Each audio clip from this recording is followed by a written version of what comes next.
Assalamu alaikum for class. Here is your book, The Grammar Tree. So let's open your books.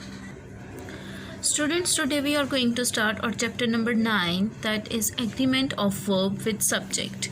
Agreement of verb with subject. Yes, subject का verb के साथ जो agreement है, ठीक है, और verb का जो सब्जेक्ट के साथ एग्रीमेंट है वो हम इसमें स्टडी करेंगे कि कोई भी सेंटेंस जो है उसमें वर्ब जो है कैसे यूज़ होते हैं, ये सारा कुछ हम इस चैप्टर में डिस्कस करेंगे. First of all we will revise some terms. Revision: a sentence is a group of words that contains a finite verb and a subject and makes complete sense by itself. It does not depend on any other word or group of words to do so.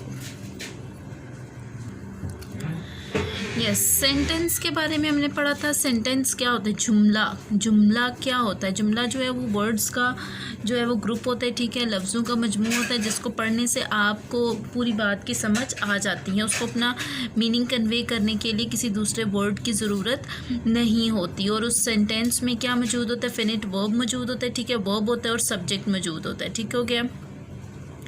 Next, in book 3 we have learned a little about two kinds of verbs, finite verbs and infinitives. Ji, verbs की दो kinds होती हैं. कौन कौन से? एक finite verbs होते हैं और एक infinitives होते हैं, ठीक है. अब finite verbs कौन से होते हैं? finite verbs वो होते हैं जो अपने subject के according यूज़ होते हैं, ठीक है. अगर subject singular है तो verb भी सिंगुलर यूज़ होगा. अगर वर्ब सब्जेक्ट प्लूरल है तो जो वर्ब है वो भी प्लूरल यूज़ होगा, ठीक है. वो कौन से वर्ब्स होते हैं? वो फिनिट वर्ब्स होते हैं, ठीक है. ये होता है agreement of verb with its subject के जब वर्ब जो है वो अपने सब्जेक्ट के बिल्कुल अकॉर्डिंग यूज़ होता है कि अगर सब्जेक्ट सिंगुलर है तो वर्ब भी सिंगुलर यूज़ होगा, अगर सब्जेक्ट प्लूरल है तो वर्ब भी प्लूरल यूज़ होगा, ठीक है. ऐसे वर्ब्स को हम फिनिट वर्ब्स कहते हैं और इस पूरे एग्रीमेंट को हम कहते हैं agreement of a verb with its subject, ठीक है. इसमें यही डिस्कस किया गया, ये आप खुद रीड आउट कीजिएगा. नेक्स्ट, अब आ जाती है इन्फिनेटिव्स, ठीक है. अब इन्फिनेटिव्स क्या होते हैं? ये इनका जो लिंक है वो डायरेक्टली सब्जेक्ट के साथ नहीं होता, यानी ये सब्जेक्ट के अकॉर्डिंग यूज़ नहीं होते. ये नहीं है कि अगर सब्जेक्ट सिंगुलर है तो वो सिंगुलर यूज़ हो. नो, ये सब्जेक्ट पर डिपेंड नहीं करते. Therefore is not controlled by a subject. And simple infinitive का जो है वो टेंस नहीं होता. जो फिनिट वर्ब्स होते हैं उनका टेंस होता है, यानी वो टेंस के अकॉर्डिंग यूज़ होंगे, ठीक है. लेकिन इन्फिनेटिव्स जो हैं वो टेंस के अकॉर्डिंग यूज़ नहीं होते, उनका कोई टेंस नहीं होता. अब मज़ीद जो इन्फिनेटिव्स हैं स्टूडेंट्स, टू काइंड्स हैं इन्फिनेटिव्स की, ठीक हो गया. One is called to infinitive and second one is called bare infinitive, ठीक हो गया. To infinitive and bare infinitive.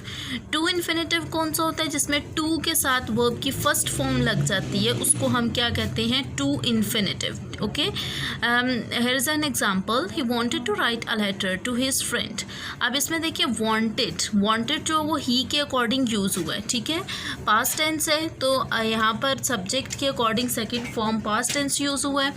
Wanted finite हो गया. अब to write, to plus verb की फर्स्ट फॉर्म आ गई है, बेस फॉर्म आ गई है, तो ये क्या होगा? टू राइट होगा, टू इन्फिनेटिव होगा. ओके, अब बेयर इन्फिनेटिव देखें. Second kind of infinitive is bare infinitive. अब बेयर इन्फिनेटिव कौन सा होता है? जो टू के बगैर यूज़ होता है. देखें, he helped me finish the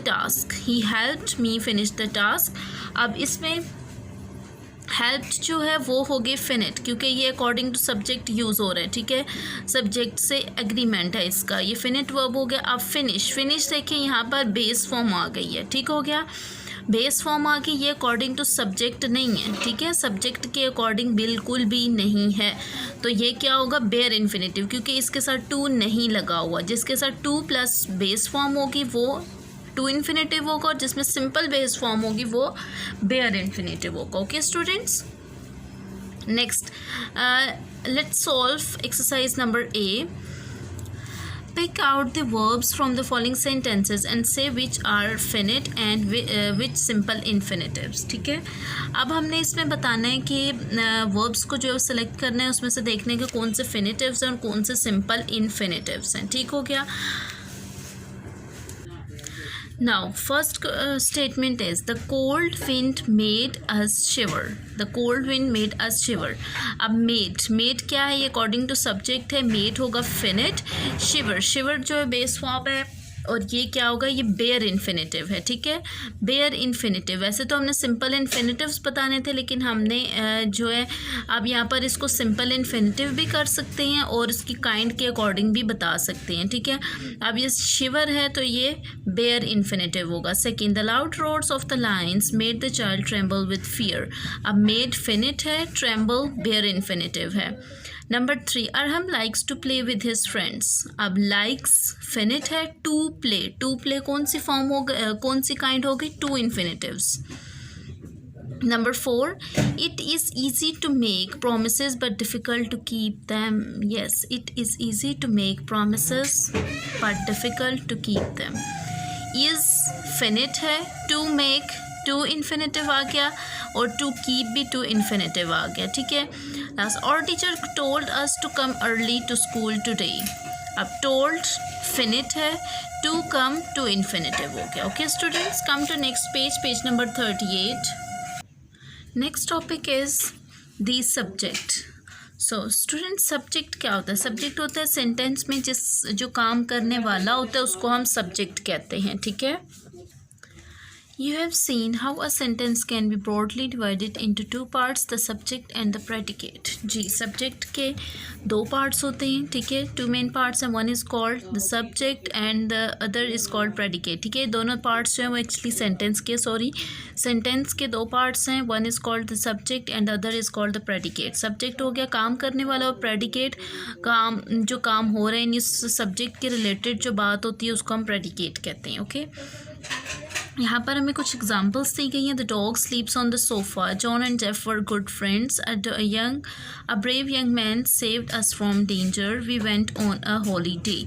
अब इनमें देखिए, इन सेंटेंसेस में नीचे हमें इनकी सेपरेशन बताई गई है, सब्जेक्ट कौन से हैं और प्रेडिकेट्स कौन से हैं, ठीक है, जो काम करने वाले। अब इन सेंटेंसेस में the dog, John and Jeff, a brave young man and we, ये सब क्या हैं, ये हैं सब्जेक्ट्स हैं और इनके रिलेटेड जो सब्जेक्ट के रिलेटेड बात बताई जा रही है वो प्रेडिकेट्स हैं, ठीक है। अब नेक्स्ट हम आ जाते हैं कि अब प्रेडिकेट जब मौजूद होता है तो हम उससे सब्जेक्ट को फाइंड आउट कर सकते हैं। हम देखें, who plus स्लीप्स on the sofa, यानी सोफ़े पर कौन सोता है, द डॉग। तो डॉग क्या है, यहाँ पर सब्जेक्ट है। इसी तरीके से बाकी भी जो है उनमें हम हु लगाकर, यानी आप देखें, हु वर गुड फ्रेंड्स, कौन अच्छे दोस्त थे, John and Jeff.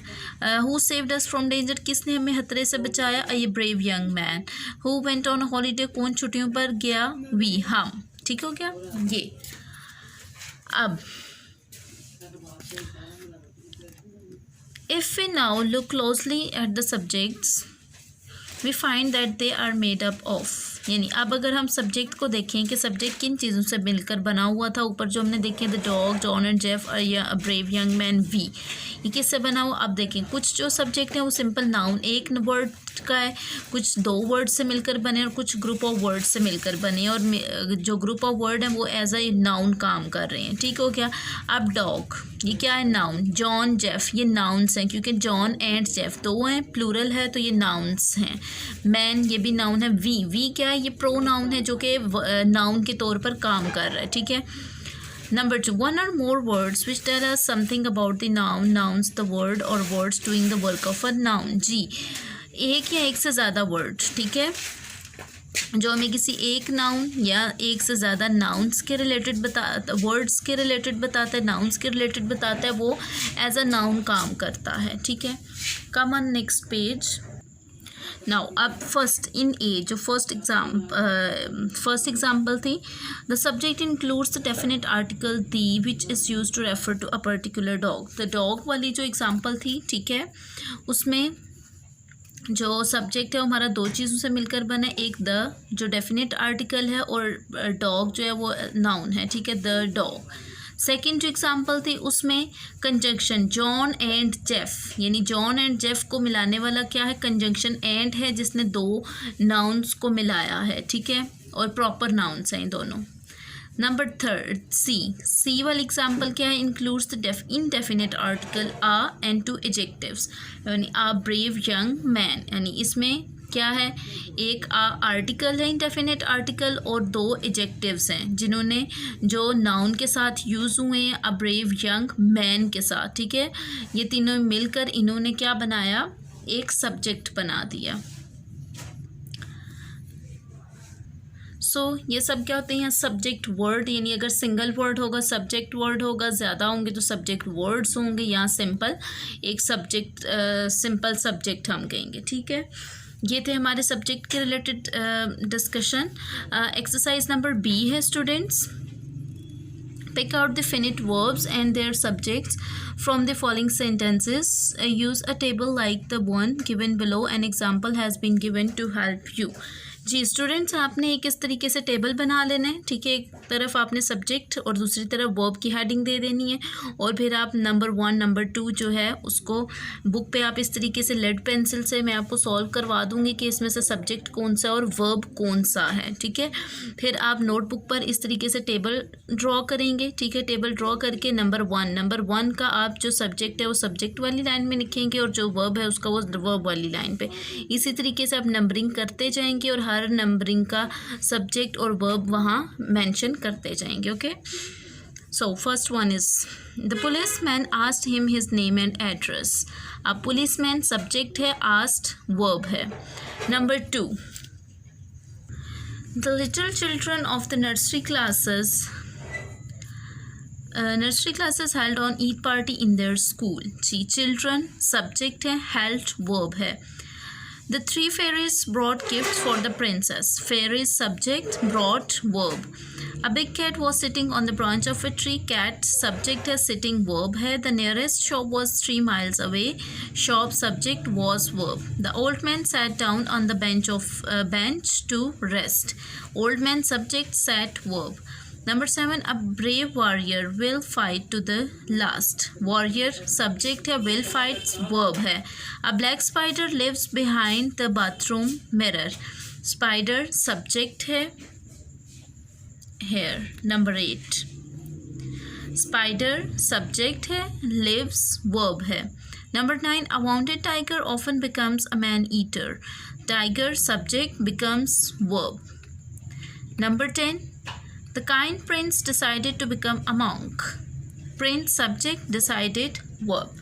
So students, यहाँ तक आप अपनी दोनों एक्सरसाइज ए बी इसको सॉल्व कर लीजिएगा और इसको रीड आउट अच्छे से कीजिएगा। बहुत ही इजी टॉपिक है, okay students. Take care and अल्लाह हाफिज़।